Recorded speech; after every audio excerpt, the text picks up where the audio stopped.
you think people might start viewing you if based on these situations.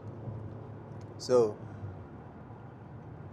let's run down um, how this ongoing conflict is affecting expats outside of the United States, or Americans who are living abroad, who retire, or who are just living outside of the United States because maybe of work purposes, or who just decide to just get up and leave and live outside the United States. So one, the economical pressure. So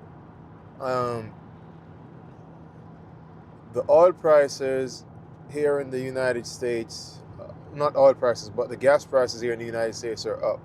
But based on my current research, I'm figuring out that most of the world is more dependent on the oil coming through the Strait of Hormuz than the United States. We are more energy sufficient here in the United States. A lot of countries who are getting squeezed are the African countries, some of them, the Southeast Asian countries, China, so on and so forth. Those countries are getting squeezed up because of the oil embargo, or the blockage. Now it's a blockage. Those countries are getting squeezed. So if you're an expat living in those countries, you might see a significant rise in prices, and oil prices, because ultimately oil is the lifeline of the world economy, and once the price of oil go up, everything is going to follow suit. So that's one area expats are getting affected by this oil embargo or war, whatever you want to call it at this point, or situation.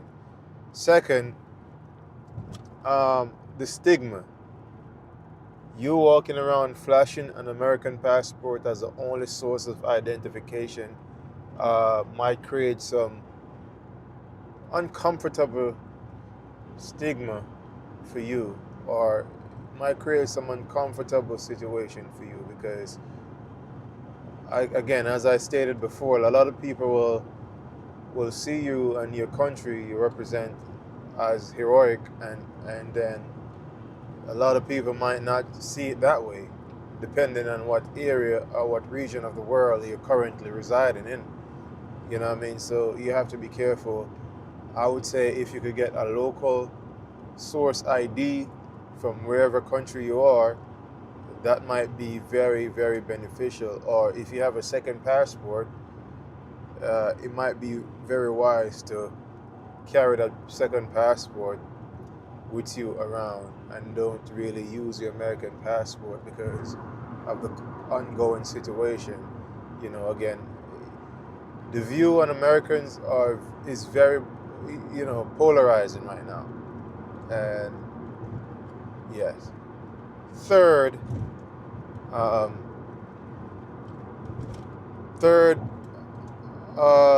your assets. If you have assets overseas, or if you're well established in some of these countries that you're residing in as an expat, you have to be very cautious on how your assets, and you've got to be very cautious on the affairs of your assets, and how liquid your assets are, and how quickly you could move your assets out of the country, if needs be. If it comes to it, you gotta assess your entire portfolio and see how liquid you are, and if needs be, you need to relocate, or you need to go somewhere else.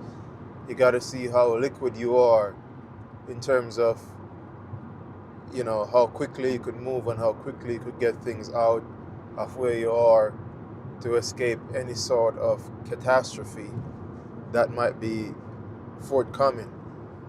And how many? What's that? Number 3. Number 4. You gotta be safe. You gotta think about your safety, because everywhere these foreign countries, people might want to hurt you or might want to harm you.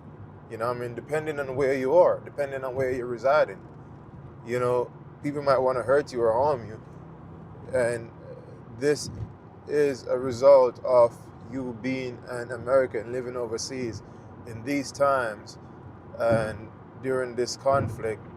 And it is you have to be on the guard, you have to be on the watch, you have to be very, I'm not saying you should be paranoid, but you have to be very cautious. You understand? So these are some of the things that's, as an expat living outside of the United States right now, during this turmoil between the United States and Iran, you have to be very cautious about, and you can't just continue like normal, like it's nothing. You have to be very cautious along these lines. I've seen guys I've seen guys on YouTube saying that they were in Dubai, living in Dubai as a resident, or legally in Dubai or UAE, and they couldn't leave because of whatever the situation is. There was no flight coming